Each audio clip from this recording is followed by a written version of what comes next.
الشاملات وآلائه الكاملة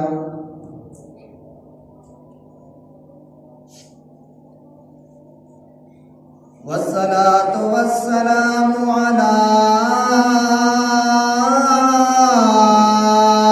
سيد الأنبياء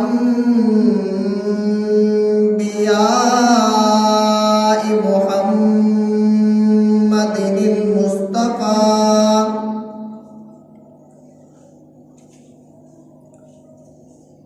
وعلى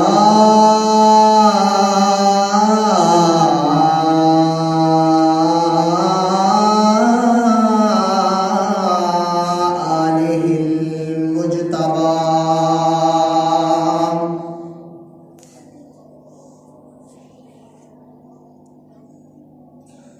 أما بعد فأعوذ بالله من الشيطان الرجيم. بسم الله الرحمن الرحيم.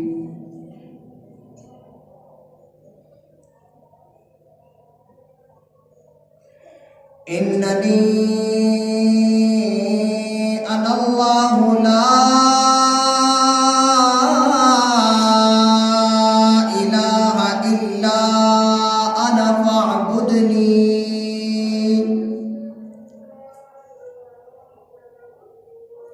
وأقم الصلاة لذكري. إن الساعة آتية أكاد أخفيها لتجزى كل نفس بما تسعى.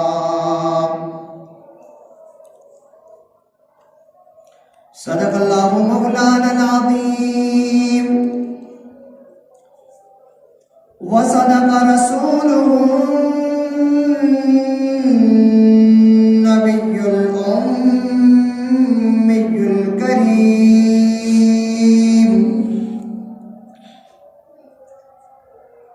ونحن على ذلك لمن الشاهدين والشاكرين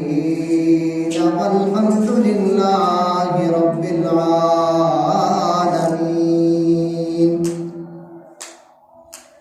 إن الله وملائكته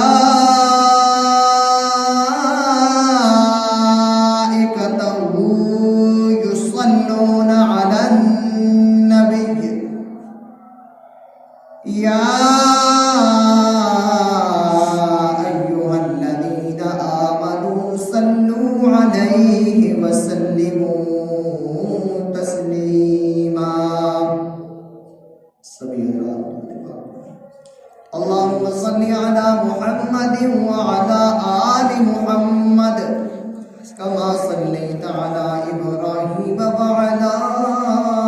آل إبراهيم إنك حميد مجيد.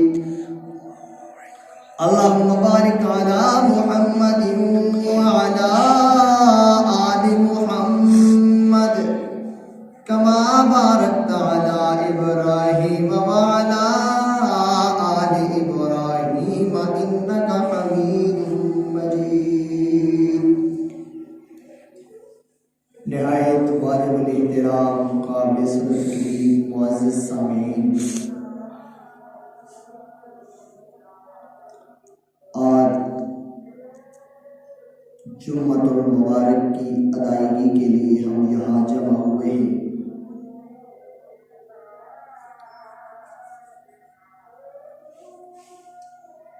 اور شمسی تاریخ کے اعتبار سے آج 1 جنوری 2021 سال کا پہلا دن ہے.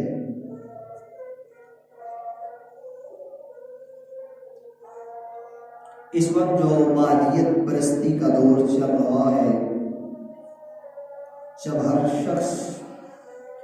دنیا کی رنگ رنگینیوں میں مصروف نظر آ رہا ہے، اور اور ہر شخص نے اپنے آپ کو دنیا کی زندگی میں مصروف تر کر کے نہ صرف دین اسلام کے ماننے والے بلکہ جتنے بھی مذاہب ہیں دنیا میں، تمام کے تمام مذاہب کے لوگ اپنے بنیادی عقائد، اصولوں اور ضوابط سے ہٹ کر اس بھاگتی دوڑتی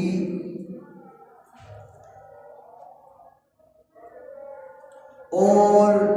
مصروف ترین زندگی میں یکسر کھو چکے ہیں اور اپنے تمام مذاہب کی بنیاد کو بھول چکے ہیں۔ وہ ایسے ہی دین اسلام کے ماننے والے، انہوں نے بھی اپنے دین کی جو بنیاد تھی، دین کی جو اساس تھی، دین کی جو جڑیں تھی، دین کا جو اصل مقصد تھا، جو مدعا تھا، اس کو یکسر مسترد کر دیا ہے اور دنیا کی رنگا رنگیوں میں مصروف ہو چکے ہیں۔ میرے دوستو، قرآن کریم جو اللہ کی لاریب بے مثال بے عیب کتاب ہے، یہ جب پیغمبر عربی صلی اللہ علیہ وسلم پر اس کا نزول ہوا تو اس وقت کے جتنے لوگ اس وقت کی مصروفیات میں کھو چکے تھے،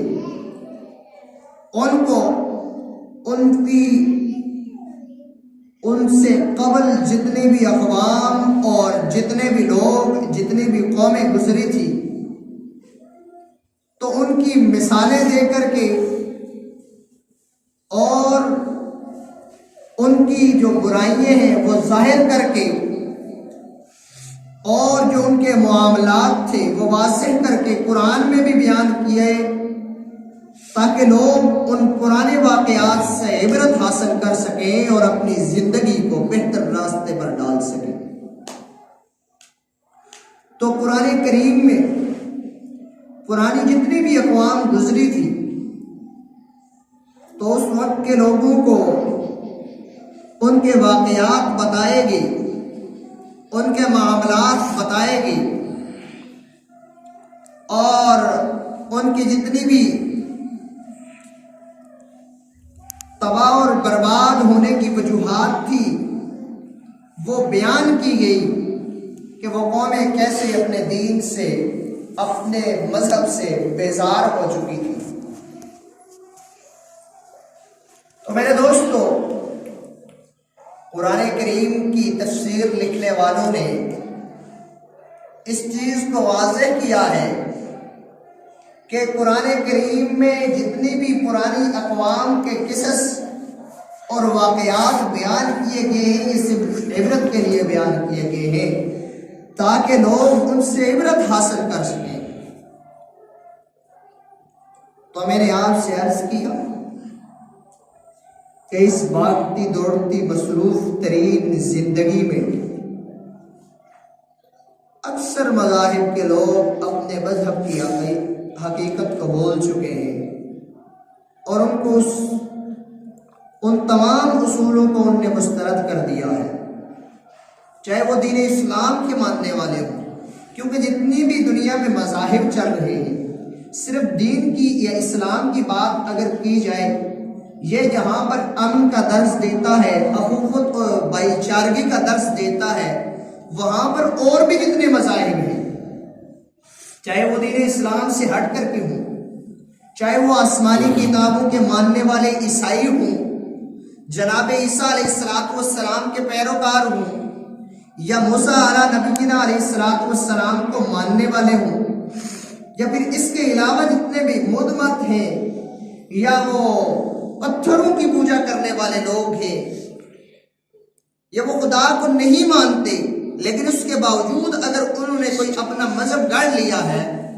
تو ان کے مذہب کے اندر اکثر جتنے بھی مذاہب ہیں اس میں عدل و انصاف کی بات ضرور کی جاتی ہے۔ جیسا کہ اسلام کا ایک نظام ہے دنیا کو چلانے کے لیے، نظام خلافت راشدہ، جو پیغمبر صلی اللہ علیہ وسلم دنیا میں لے کر آئے اور اس کو رائج کیا، تو نظام خلافت میں جیسے عدل و انصاف تھا، جیسے اخوت اور بھائی چارگی تھی، دوسروں کے ساتھ ہمدردی تھی، ایسے دنیا میں جتنے اور نظام نافذ کیے گئے تو ان کے جو اصول تھے، ان اصولوں کے مطابق کچھ نہ کچھ اس کے اندر بھی ہمدردی اور احساس کا پہلو ضرور تھا۔ لیکن یہ بات یاد رکھیں، جیسے ہم نے اپنے دین سے دستبردار ہو چکے ہیں اور ہم نے اپنے دین کو چھوڑ دیا ہے، اس کے اصولوں پر عمل پیرا ہونا ہم نے مسترد کر دیا ہے، ایسے باقی مذاہب کے لوگوں نے بھی اور باقی دنیا نے بھی اس رنگ رنگیلی دنیا کے اندر اپنے آپ کو مکمل طور پر ڈھال لیا ہے اور اپنے مذاہب کو یکسر چھوڑ دیا ہے۔ تو میں آپ سے عرض کر رہا تھا کہ قرآن کریم میں جتنے بھی واقعات بیان کیے گئے پرانی قوموں کے، نہ صرف کسی ایک قوم کا واقعہ بلکہ اکثر انبیاء کی جو قومیں جو زوال پذیر ہوئی یا جن پر اللہ کی طرف سے عذاب آیا، آسمانی آفات کے ذریعے سے اگر ان کو تباہ کیا گیا، تو ان کی مثالیں قرآن کریم میں دی گئی، اور اس لیے دی گئی ان فی ذالک لعبرۃ لمن یخشی، تاکہ جو ڈرنے والے ہیں، اللہ سے خوف رکھنے والے لوگ ہیں، جو متقی لوگ ہیں، وہ ان باتوں سے جو ہے عبرت حاصل کریں۔ چنانچہ اللہ رب العزت نے موسیٰ علیہ السلام کے واقعہ کو بڑی تفصیل سے بیان کیا، اور اللہ نے بتایا اِذْ أَوْحَيْنَا إِلَىٰ أُمِّكَ مَا يُوحَىٰ، کہ جب موسیٰ علیہ نبینا علیہ السلام کی پیدائش ہوئی، اس وقت کا جو حاکم تھا وہ فرعون تھا، اور اس کو نجومیوں نے بتایا کہ آپ کی سلطنت میں، آپ کی حکمرانی میں ایک ایسا بچہ پیدا ہونے والا ہے جو آپ کی سلطنت میں دراڑیں پیدا کر دے گا اور آپ کی سلطنت کو ختم کر دے گا، اور وہ بنی اسرائیل کی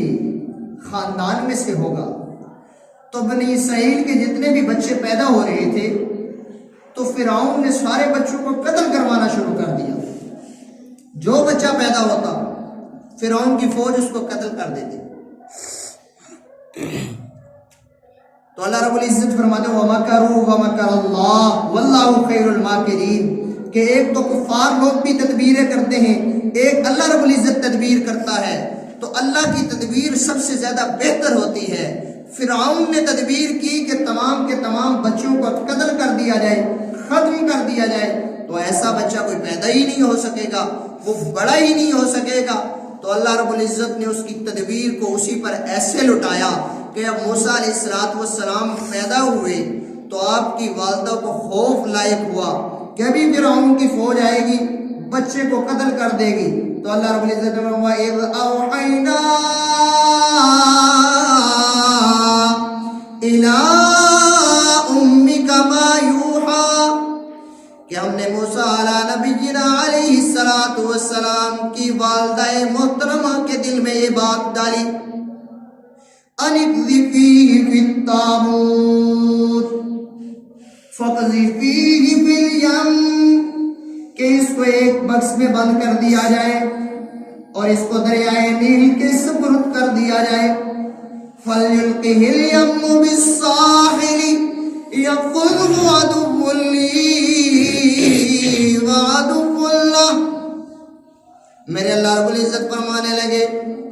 کہ بظاہر تو جو دریا میں چیز جاتی ہے وہ واپس نہیں لوٹ کر آتی، لیکن اللہ رب العزت کی مشیت اور حکم یہ تھا کہ اگر آپ اس کو دریا کے سپرد کرتے ہیں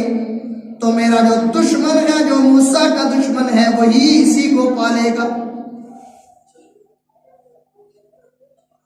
تو اللہ رب العزت کے حکم کے مطابق ان کی والدہ نے وہ جو صندوق ہے اس کے سپرد کر دیا، تو آگے کیا ہوا کہ جب وہ ساحل پر لگا تو فرعون اپنے دربار میں بیٹھ کر وہ منظر دیکھ رہا ہے. اس نے اپنی فوج کو حکم دیا یہ صندوق نکال کر لایا جائے. جب دیکھا تو اس کے بیچ میں ایک بچہ ہے. اب فرعون کی تو اپنی اولاد نہیں تھی، تو فرعون کی بیوی نے کہا دیکھو ہماری بھی اولاد نہیں ہے تو اس بچے کو آپ قتل نہ کرواؤ، اس کو آپ رکھ لو اور اس کو ہم اپنا بچہ اور اپنا بیٹا بنا کر رکھیں گے. تو اصل مسئلہ یہ ہوتا ہے، بظاہر تو اس نے فوج کو حکم کیا ہوا تھا جو بھی بچہ ملے، جو بھی بچہ بنی اسرائیل میں پیدا ہو اس کو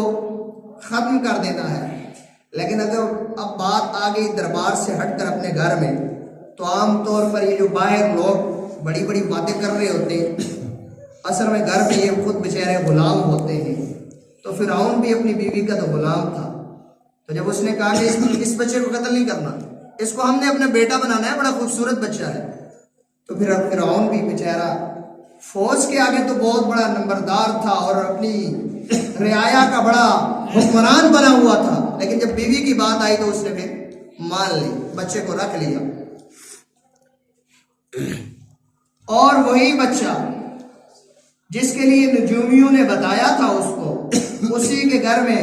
پل رہا ہے، بڑا ہو رہا ہے، اور وہ بڑا ہو بھی گیا. تو اللہ رب العزت نے بتایا وَمَكَرُوا وَمَكَرَ اللَّهُ وَاللَّهُ خَيْرُ الْمَاكِرِينَ. ایک طرف کفار تدبیریں کرتے ہیں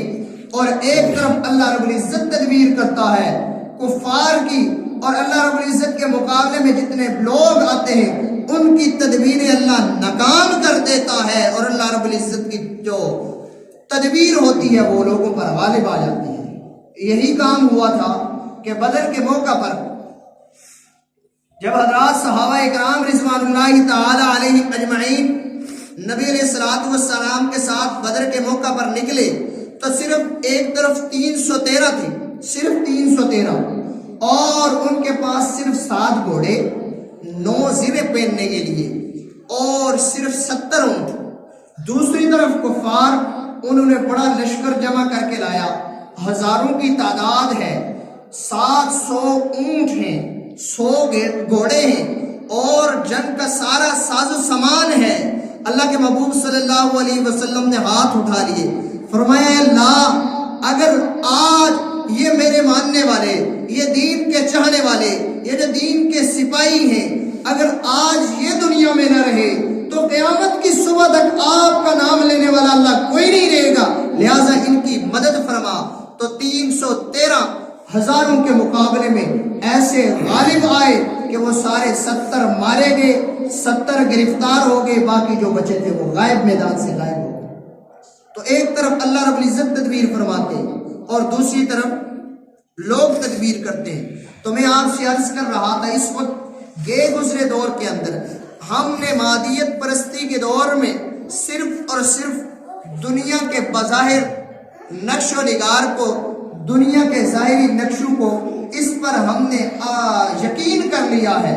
اور ہم بظاہر اسی پر یقین رکھے ہوئے ہیں. اسی وجہ سے ہم اپنے دین کی، اسلام کی حقیقت کو بھول گئے ہیں. تو میں جناب موسیٰ علیہ نبینا علیہ الصلوۃ والسلام کا تذکرہ آپ سے کر رہا تھا. اللہ رب العزت قرآن میں فرماتے ہیں اذهب الى فرعون انه طغى، اے موسیٰ فرعون کی طرف جاؤ وہ سرکش ہو گیا ہے. فقل هل لك الى ان تزكى، اور اس کو اللہ رب العزت کی طرف بلاؤ، اس کی آپ نصیحت کرو، اس کو بہتر راستے پر لاؤ. فقل هل لك الى ان تزكى واهديك الى ربك فتخشى. اللہ رب العزت نے فرمایا اگر وہ ہدایت پانا جاتا ہے اللہ رب العزت سے ڈرے. فقل هل لك الى ان تزكى واهديك الى ربك فتخشى فاراه الايه الكبرى فكذب وعصى ثم ادبر يسعى. جب موسیٰ علیہ نبینا علیہ الصلوۃ والسلام نے اس کو دعوت پیش کی اور پوچھا کیا تیرے لیے ہے راستہ جس کی طرف میں تیری رہنمائی کروں، ہدایت کا راستہ؟ اس اس نے اپنے پیٹھ پھیر لی. ثم ادبر یسعی فحشر فنادى, اور لوگوں کو جمع کر لیا. فقال انا ربكم الاعلى, اور کہنے لگا سب سے بڑا رب تو میں ہی ہوں. تو کون سے رب کی طرف مجھے بلا رہا ہے؟ فاخذه الله نقال الاخرة والاولى ان في ذلك لعبرة لمن يخشى. تو اللہ کے عذاب نے جب اس کو پکڑا نا تو دنیا کے لیے عبرت بنا کر رکھ دیا. تو میرے دوستو, میں آپ سے عرض کر رہا تھا اس وقت دنیا کی رنگینیوں میں ہم مصروف ہو گئے ہیں, ہم دنیا کے بظاہر نقشوں کے پیچھے چل پڑے ہیں. تو میرے صحابہ اکرام کی مثال دی کہ ظاہر ان کے پاس کچھ نہیں تھا,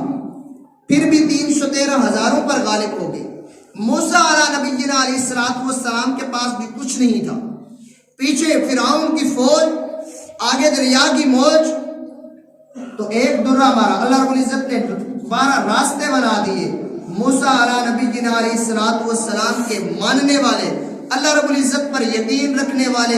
ان راستوں سے گزر گئے, پانی سے گزر گئے, اسی پانی سے گزرے اور اسی پانی میں اللہ رب العزت نے فرعون کو تباہ کر دیا اور دنیا کے لیے نشان عبرت بنا دیا. تو اللہ رب العزت نے بتایا ہے جو دین کے ماننے والے لوگ ہیں, جو اسلام کو ماننے والے لوگ ہیں, جو اللہ رب العزت پر حقیقی یقین رکھنے والے لوگ ہیں, تو اللہ رب العزت دنیا میں بھی ان کے ساتھ ہوا, آخرت تو ہمیشہ کی ان کی ہے.